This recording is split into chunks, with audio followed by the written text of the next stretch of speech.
lagi dengan kita di liputan untuk tanya jawab dulu sama teman-teman kita nih. Kebetulan kita kedatangan tamu, ya tamu yang spesial lah dari pengalaman-pengalaman dari mereka nih. Mungkin kita perkenalan dulu ya. Nama aku Zikri, aku di sini sebagai interviewnya mereka nih, karena mereka kan punya pengalaman yang sangat menakjubkan nih di masa-masa remaja gitu kan. Mungkin bisa Masnya dulu perkenalan, namanya siapa Mas? Semuanya perkenalkan, nama aku Peduli Langit. Halo, saya Fitri. Halo, saya Wardah Tita Utami. Oke, mungkin kita langsung ke sesi pertanyaan aja. Oke, untuk pertanyaan pertama nih, definisi sukses apa yang Anda lakukan untuk mencapai kesuksesan tersebut? Apa sih sukses menurut kalian itu bagaimana sih? Siapa yang mau jawab dulu? Pandangan Wardah. Ya, pandangan kamu sebagai Kan orang nih yang udah banyak nih secara pengalaman gitu kan. Iya, kalau menurut Mencapai saya, di titik atas lah kita. kalau menurut saya itu kan sukses tuh di mata orang kan beda-beda ya. Ya. Sukses tuh nggak melulu tentang harta, nggak melulu tentang jabatannya yang tinggi, nggak Nah. melulu tentang ilmunya yang dia peroleh dari kuliah ya. Iya. Sukses itu kalau menurut saya kita tuh bisa bermanfaat bagi sekeliling kita. Iya, pada orang-orang setempat ya. Iya. Masyarakat setempat ya. Mengajarkan, kalau kita kan kuliah ya, Hmm. kita ilmu kita kuliah ini kita kasih ke orang lain gitu. Oh gitu. Iya. Nggak harus secara materi, nggak secara harus uang gitu ya. Iya, Tapi bisa juga sebagai ilmu untuk bermanfaat orang lain. iya. Kalau menurut saya sih itu. Menurut Mbak Fitri gimana Mbak Fitri? Oh, menurut aku sih ini seperti kata Kak Wardah tadi kan sukses itu menurut orang itu berbeda-beda. Menurut pandangan aku sendiri sih sukses itu ketika kita sudah merasa cukup. Oke. Kalau kita belum merasa cukup, kayak kita punya ini, terus kita kayak ngerasa belum cukup nih, kayak kita belum merasa diri kita sukses. Jadinya kalau kita sudah merasa cukup pada diri kita sudah punya ini itu, terus kita sudah menjadi dampak bagi keluarga kita, dampak bagi para manusia-manusia di sekeliling kita gitu. Jadi manfaat bagi orang-orang sekeliling kita itu, ya itu menurut aku sukses gitu. Kayak kita udah merasa cukup gitu. Jadi Berarti manfaat bagi definisi orang-orang. cukup menurut Mbak Fitri itu. Heeh. Untuk Mas Irunya bagaimana? Kalau dari aku sendiri, definisi sukses menurut aku kan mendapatkan apa yang aku inginkan. Jadi Contohnya? contohnya kayak aku pengen nih nilaiku segini, umpamanya nilaiku aku pengennya dapat nilai A gitu. Iya, nah.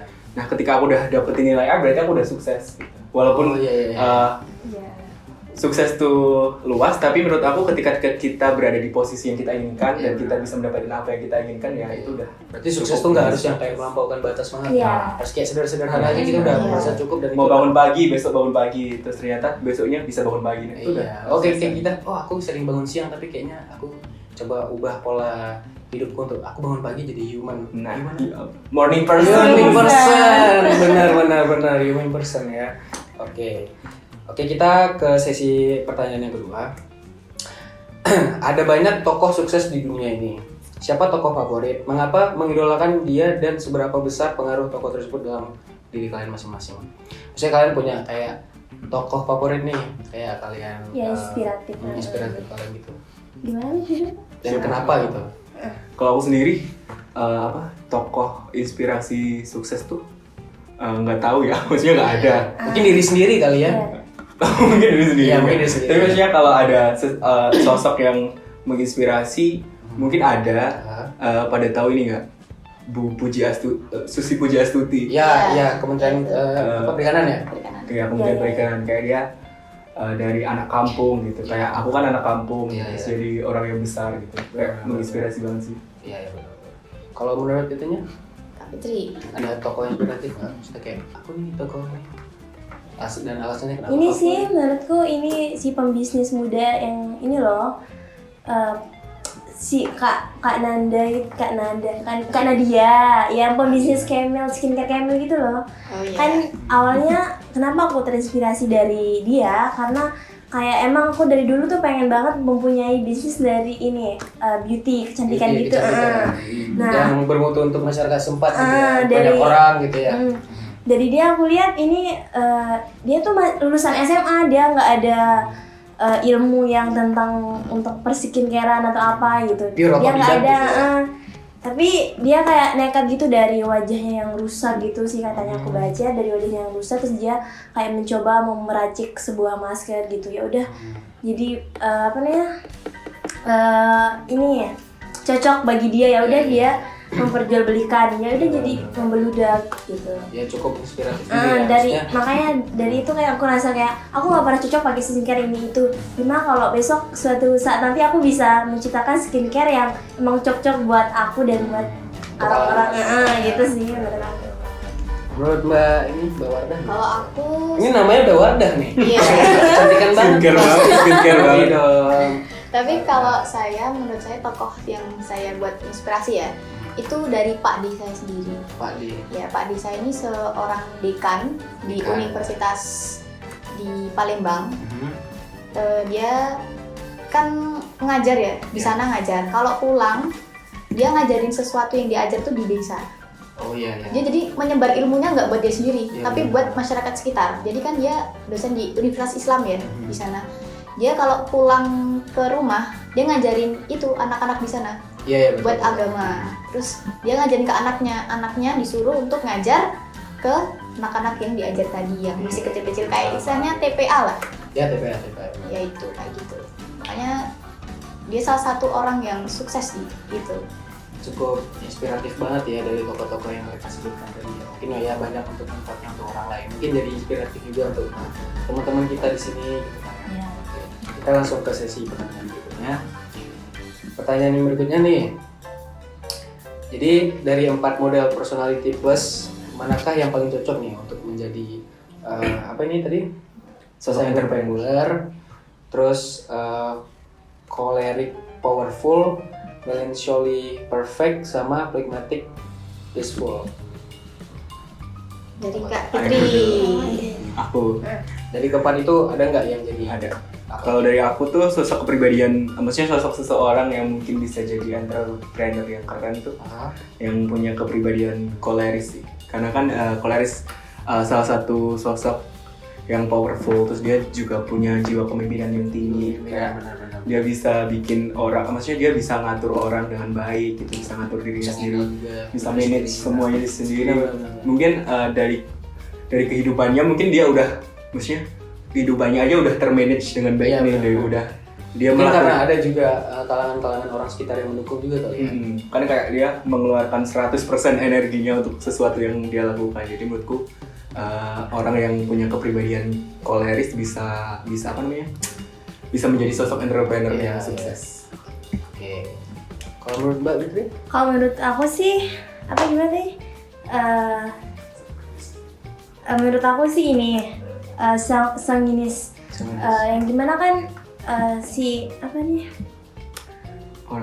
orang-orangnya ini populer gitu loh, kayak ramah, terus Humble ya. iya kayak Kayak teman. iya punya banyak teman, Ya mudah punya bergaul lah, wawasan. sosial, Networking. Ya, networking, benar-benar. di era zaman sekarang ini Perlu banget harusnya. harus perlu banget ini populer ini, karena kalau apa ya sedikit-dikit walaupun kadang kayak contohnya yang Franklin ini kadang nggak pintar atau gimana gitu, kalau populer udah langsung membludak gitu kayaknya. Iya. Dan dia juga bisa menjadi entrepreneur dari si kepopulerannya itu. Benar.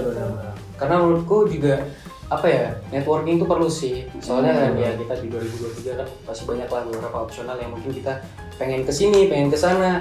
Kalau kita tanpa ada arah dan ranah yang menjanjikan untuk kita sendiri, bahkan untuk kalangan kita sendiri, ya kita mau ke siapa lagi gitu Ya. kan, untuk buat diri sendiri gitu.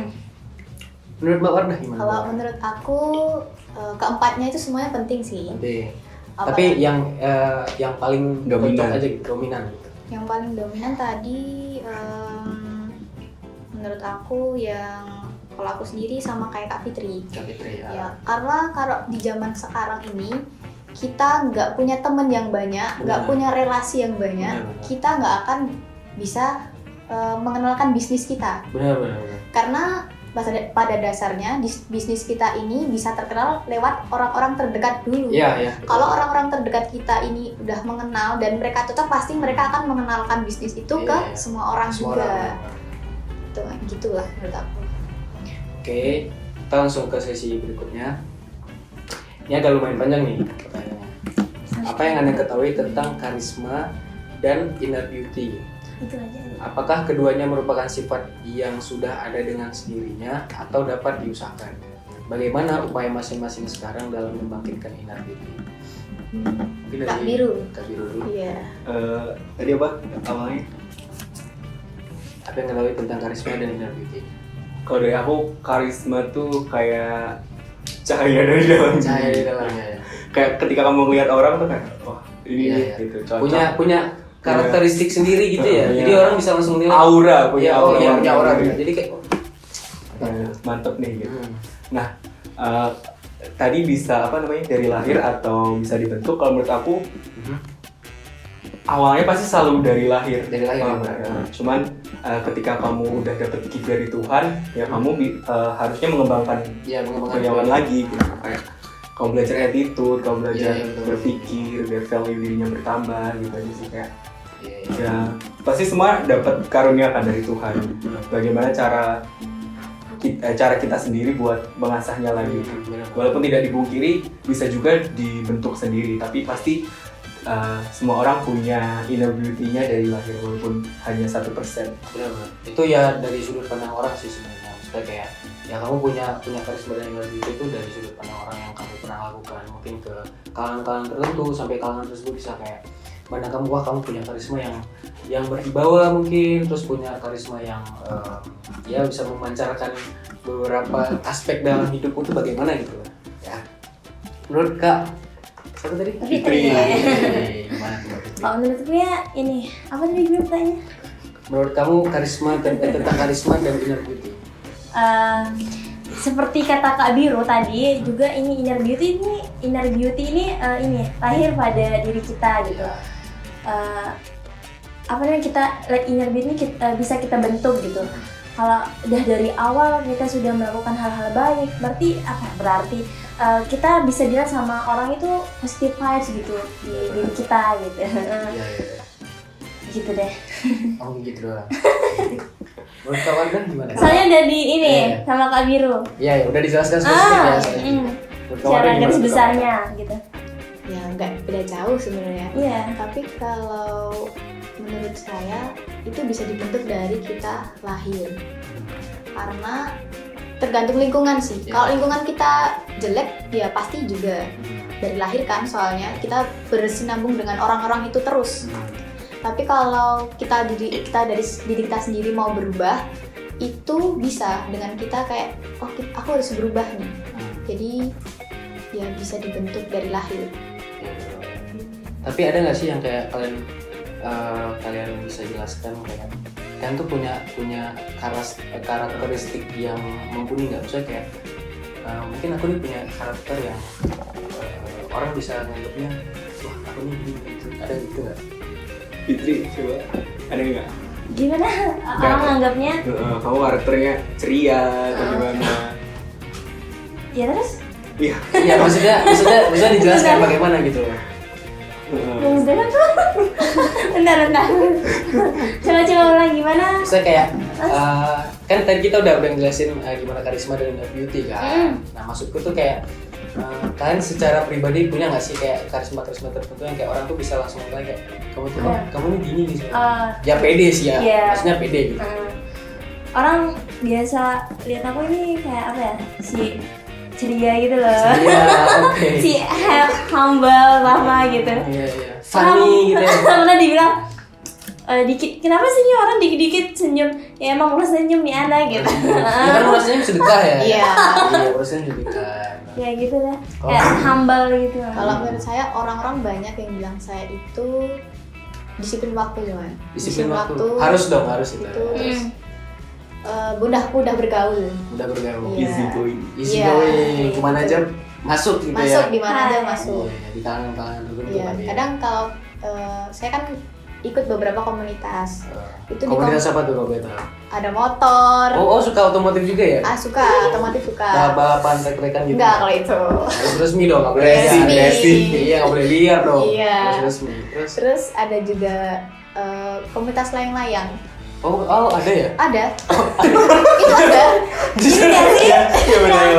Perayaan Itu gitu ya. bahkan Yang di-eventkan perayaan. iya, itu di-eventkan sampai Eropa. Oh gitu. Ada Bukan, sampai kayaknya sampai aku- Paris itu ada. Ini aku di luar Yang negara. perayaan gitu. Iya. Iya ada. Oh, iya, gitu. Bahkan ada yang dari luar Indonesia diundang ke negara kita tuh ada. Kita diundang ke negara lain pun ada. Gitu. Sama kalau baru-baru ini ikut komunitas radio, penyiar radio. Oh Iya. Radio amatir, bukan? Iya, radio Rapi. Oh, iya. Radio Rapi itu gimana tuh? Dia itu kalau di zaman perang itu pertama buat komunikasi. Oh, komunikasi. Iya, radio Oh. antar penduduk kalau sekarang. Radio amatir kan? Iya, radio amatir. Ya, bener. Jadi itu dari Merapi. Jadi kalau kita Merapi ada apa-apa kita udah dapat info. Jadi kayak sukarelawan gitu. Ya, sukarelawan. Iya. Tapi aku pengen nanya nih, maksudnya layang-layang itu gimana ya layang-layang? Maksudnya kan aku dari kecil memang main layang-layang sih. Iya. Cuma aku baru tahu banget nih kalau layang-layang itu bisa diaudisikan gitu, bahkan dari luar negeri juga ke negeri kita gitu. Itu Maksudnya secara aspek buat kayak kemenangan atau dari bentuk layangnya atau dari bentuk jarak jauhnya terbangnya gitu. beda-beda. Ada layang itu ada tradisional, aduan, 2 dimensi, 3 dimensi sama train. Itu secara penilaiannya gimana tuh? Penilaiannya cara dia terbangnya, mulus atau enggaknya, Oh, bagusnya, sama kalau di atas dulu dia kelihatannya gimana. Apa kalau train itu kan panjang, iya. itu bisa lurus nggak itu terbangnya, Ah, gitu. Sama kalau naiknya bagus nggak. hmm. Kalau anginnya sama kalau tradisional itu dibuat dari daun ini bisa. Oh, dari daun ya? Ya yang disentuh bisa rapuh, tapi kalau terbang itu enggak. Itu Enggak ada. ya? Iya. Itu bahkan harganya fantastis sih. Bagus ya. Kemarin itu pas itu kan ada kita produksi ya. Itu bisa dijual sampai 40 juta. 40 juta. 40 juta. Oke. 40 juta ke atas itu bisa. Ini aku baru tahu loh ya, di luar pertanyaan lo ini sebenarnya, cuman ya nggak apa-apa sih. Luar konteks. Ya ilmu juga sih menurutku, karena aku juga pribadi nggak tahu ya ada lomba layang-layang ya. Maksudnya ini fantastis aja. Biasanya buat main-main aja Iya, ya. aku taunya kayak layang-layang tuh. Layang-layang ya, ya Iya, udah. buat main Layang-layang aja. gitu. Iya. Maksudnya ya udah dimainkan aja gitu. Terus Tapi kalau layang-layang jadi audisi. ada itu malah mahal-mahal itu. Jadi Mahal bisnis ya. Tapi Jadi bisnis. tapi yang paling tahu harganya paling mahal itu 40 juta. Wah, ada yang lebih. Oh, ada yang lebih ya? Ada yang lebih. Pajero gitu. Nah, kan. Ada itu bahkan ada. Next. Pajero terbang Iya, iya. ya. Oh iya. Gokil. Bentuknya yang unik-unik juga bisa itu. Iya ya, bentuknya unik ya. Iya. Tapi bentuknya nggak yang kayak petak gitu semua. Enggak. Beberapa dimensi juga ya. Ada. Yang Yang lain bocah yang bentuknya ini. Iya, Simpat. setahu aku waktu kecil aku main yang lain-lain yang petak itu yang kan. petak itu ya. Iya. Itu ada. Kubus itu ya. Ada Yang naga-naga gitu kan? Yang Iya. naga-naga itu ada. Hmm. Naga-naga itu kan kebanyakan yang bulat. Itu gimana caranya kita buat yang segitiga? Bulat? Iya, bulat gini. Tapi banyak memanjang gitu kayak ular. Oh, bisa terbang itu. Bisa. Oh. Tapi kalau itu pas terbangnya dia ada yang belok di belakangnya, itu dia nggak masuk. Berarti dia kalah. Oh, berarti gitu. penilaian terbangnya juga dinilai ya? Dinilai. Pas di atasnya itu bagus nggak? Itu belok-belok apa enggak? Itu caranya dia jahitnya, bagusnya gitu. Bahannya juga. Iya. Gokil layang-layang lo ya. Gokil jadi audisi. Menurut Mbak,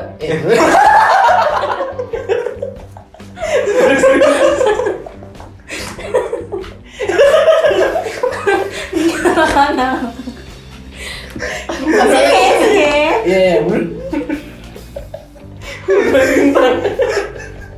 Mas Biru gimana Mas Biru? Sorry. Apa Tadi yang masalah yang masalah karakter kamu diri ya? punya karisma yang kamu ini udah tahu gitu loh. Maksudnya kayak aku ini orangnya gimana sih gitu. Kalau aku orangnya, Gue. kalau kata orang-orang aku orangnya hangat gitu. Oh, hangat. Iya. Menghangatkan. Hangat ya. Kayak bapau dikukus. Iya. Tahu bulat. Iya, tahu bulat. Iya, hangat terus. Terus gimana tulisan? Iya. Ya kamu itu terus orang yang Iya, hangat. seorang yang hangat, terus orang yang humble juga. Enggak juga sih, tapi kadang Gampang berbaur sama orang juga. tergantung orangnya juga. Tergantung orangnya. Ya itu sih hangat. Sehangat apa sih? Sangat tahu bulan. Kirain bapau kukus tadi. Gokil sini tanya jawabnya ya gila.